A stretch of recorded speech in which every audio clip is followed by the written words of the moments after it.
I couldn't do it. I'd probably kill myself. You know what I mean? I just couldn't live with myself like that. I certainly couldn't look my son in the eye. You know what I mean? But that's me. And maybe that's me, PTS. Maybe I'm fucked up. Maybe that's my conscience, whatever the fuck that is. But do you see what I'm saying? I don't know. I haven't quite had that confront of truth or evil, depending on what you want. But I don't know what the fuck anybody wants out of it. Well, who's like all this money is a big thing. Where does it go? Well, we see recently there was a video released of Tom Cruise's birthday aboard the Free Winds, and I understand that there was 6 figures spent on the birthday party for Tom, and that's parishioners' money going to keep Tom Cruise happy. Well, they figure that's worth it. According to him, he brings in just him being Tom Cruise. Per their viewpoint, he probably brings in $100,000 a day for this church in terms of interest and positive public relations, and so 6 figures ain't dick. Right. It's certainly, you could throw a party for him every day and it wouldn't really put a dent in their bank account. So I don't know what a party, people like to get mad at COs who take these big things, and Tom Cruise is party, and there was some, the fucking Free Winds is, let me tell you, is a flea bag. I mean, it's not a fucking nice boat, I mean, I've been on that thing. I got seasick every time. So. But speaking of Tom Cruise, you were talking earlier about your identity being stripped and being replaced with that of Scientologist, and certainly you can see that in Tom Cruise and in the recent videotape that was released. Yeah, but I would suspect that that's what's happened, and he was off for a while, and he's in gung-ho. I'm sure he went through a big ethics cycle and woke up, because he probably had some trouble with his wife and he found his ruin. I think he's probably, I would just, maybe he has trouble with girls or something like that. That might be his whatever. I don't know. Anyway, he's. But at any rate, he seems like the ideal of what a Scientologist should be. I mean, dedicated. Well, I was in there. COB called me the poster boy for Scientology. I was as gung-ho as you could get. How did it turn around for you? Why did you start to doubt? Well, it not only didn't work anymore, the more auditing I did, which I was more and more encouraged to do, the worse I got. I was starting to go fucking crazy. And it was fucking me up. How far up the bridge did you go? I'm a Class 5, OT5. I've done all my L's. Done a lot of, what do you call those fucking things? All those other courses, data series things, and blah, blah, blah. So once you left, how did you leave? They wouldn't let me leave. They just kept saying no, no, no, no, no, no, no. And so I said, okay, give me my money back. And what I had was, money on account. And per their policy, if you asked for your money, that was it. And they did give it back? They gave my wife's money back.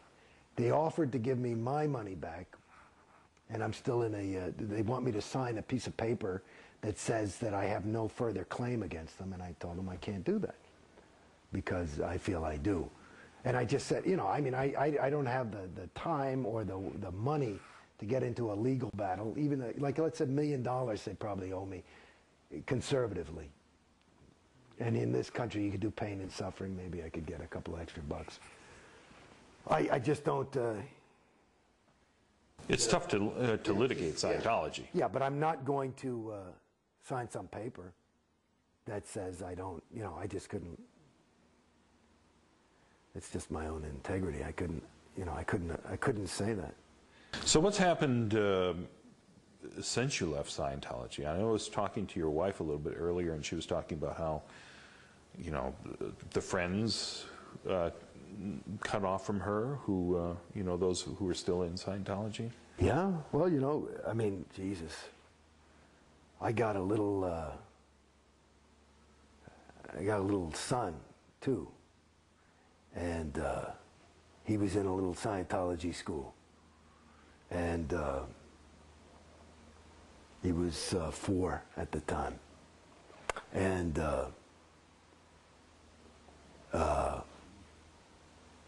no school was started. We moved. So we're in the process of moving. So it was pretty, and moving to a big, we moved to this big property out here. It's a big different thing, and it's a long way away. And they kicked him out of school. It was a Scientology school. No, yeah, they kicked him out. So he had nothing to do, and it fucked him up. Because he had, you know, why can't I see my friends? And that was all his friends. And, you know, and this was a time when, you know, Mom and Dad were really busy. I'm working. We've got a little tiny infant at the time. And we're moving to an enormous thing. And plus, this whole place you're in was under construction. There was a period we were in one of those Airstream type of things, you know. And nothing for him to do, and that was so that was one. So yeah, our friends, I mean, I knew I could see I was pulling away, so I'm kind of an antisocial personality anyway, so I don't really hang around people, you know. But my wife, you know, with the kids and stuff, she I remember there's a girl, a wonderful girl, Kelly Daniels, terrific chick, and she found out, you know, some ethics person told her, and she just was inconsolable, you know. So I know there are a lot of broken hearts on the other side, and now there's not. I saw some fucking kid like that I hardly know, you know. I do voiceovers too, so I went to a voiceover, and there was some kid from Scientology. And like usually if I'd see him at a voice, I'd be, hey, Jason, you know. And he would, you know, and I just said, you fucking punk. That's all I said to him. It's just like, you see that's it in a nutshell. You know, both of them are alive. The Jason, because we're Scientologists, and because you're out. And so when you look at the thing about, it's really, really, the data shows from the fact, like Tori's husband left her. These people, their families are just, there's the proof. There's the proof. You're incapable of being a good friend if you're a Scientologist. Because you're a Scientologist. And Jason Beghe, the Scientologist, is willing to lose David. Is willing to sacrifice certainly the quality of my relationship with Mom and Dad and brothers and sisters. And God knows who else that I could have made friends with that weren't Scientologists. Because whatever, maybe they just didn't understand or whatever. And my whole fucking, the most important thing in my life, for me, again, going back to who I was as a kid, was a guy who was interested in people. And I wasn't like judging people, like, I was just willing to be them. And maybe that's why I became an actor. And I grew up in New York. And I was like, this is people, people, people. Every day growing up, I would meet somebody. You're on the subway. And now, you know, people go to the Home Depot with me, and we go and I hang and we talk and we do a thing, and that's who I am. And to some degree, you're not able to communicate because you can't, you've got a bubble around yourself. It's this thing, and there's another way that part of the thing that made it a little bit easier for me to get out of Scientology than other people was that I would always look at the religion side. And it's like, because again, I was always interested in religion. And when they get exclusive, you got to wonder. You know, in other words, you know, I don't have anything against anybody's religion. It's fine. But, you know, the evangelicals are the only ones going to heaven. And the Muslims are the only one going to Allah or whatever. And the Scientologists are the only people who know. I go, well, I don't think so. It doesn't make sense to me.